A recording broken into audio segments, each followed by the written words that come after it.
Ja sam Anđela Mijatović, učenik sam trećeg razreda Mačvanske srednje škole i sada upisujem 4. godinu.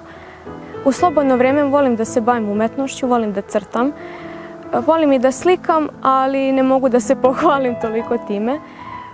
Crtam već od 5. razreda i to sam počela uz moju majku koja je u slobodno vrijeme također jako voljela da crta i da slika. Ona je vaspitačica po zanimanju, pa sam često znala da joj kradem stvari sa stola i da ih nikad više ne vratim, jer bih ih iskoristila u svoje neke radove. Još u osnovnoj školi sam učestvovala na takmičenjima za crtanje. Crtala sam karikature i osvojila sam 3. mjesto na republičkom takmičenju Mali Pjer i tada je sve počelo.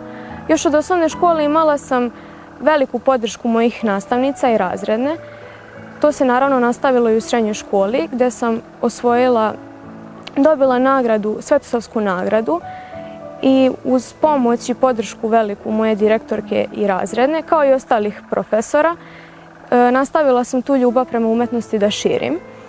Pored crtanja, svoje slobodno vrijeme volim da ispunjavam pticama, odnosno svim životinjama, ali pticama posebno. Jako volim ptice još od kako sam bila dete, pošto su moji roditelji stalno mi kupovali papagaje i sad imam 3, ne znam šta ću da radim sa njima. Provela sam par dana na dvodnevnoj obuci za ptice koju je organizovalo BirdLife Serbia i zajedno sa njima, uz njihovu opremu, išli smo na Drinu i posjetili Crnu baru, Peščaru ovdje, Šljunkaru, kako bismo posmatrali ptice. Sa dvogledima išli smo i vijali smo ih, posmatrali ih, pričali o njima, učili o našem ekosistemu, o našoj sredini. Tako da ljubav prema pticama mi je još od kako sam bila dete i nastavit će se, sigurna sam u to. Volim da štitim prirodu, želim da štitim prirodu, želim da je ostavim u onakvom stanju kakvom je i bila kada sam došla ovdje. Smatram da to treba da bude jedno osnovno ljudsko načelo i nadam se da će svi to u budućnosti poštovati.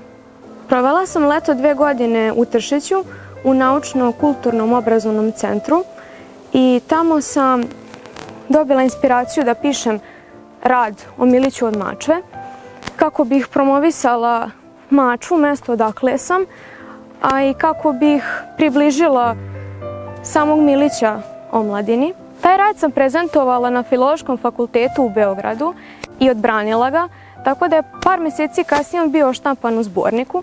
Tema mog rada je bila hrišćanski motivi u delima Milića od Mačve i tu sam se bavila njegovom ličnošću, delima, najčešće hrišćanskim motivima, koji nisu bili samo zastupljeni u njegovim slikama, već i u njegovim knjigama.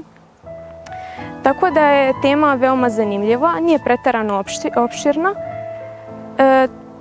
Tako da bavila sam se Milićem od Mačve nakon toga i u razglednicama koje su nastale. Ostala sam inspirisana Milićem, tako da te razglednice se sada mogu naći u Bogatiću. Također na jednoj razglednici našao se Janko Veselinović zajedno sa Hajduk Stankom. Nisam mogla da ga zaobiđem jer sam iz Salaša Crnobarskog i pošto je rođen u mom Sokaku morao je da zauzme mjesto na jednoj od razglednica.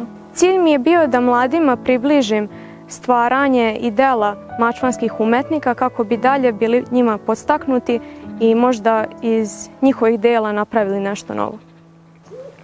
Plan za budućnost jeste da upišem fakultet, nadam se psihologiji, i da nastavim da pomažem ljudima kao i životinjama na bilo koji način koji mogu i da nastavim da se bavim umetnošću, da približim umetnost, kulturu i tradiciju svima oko sebe.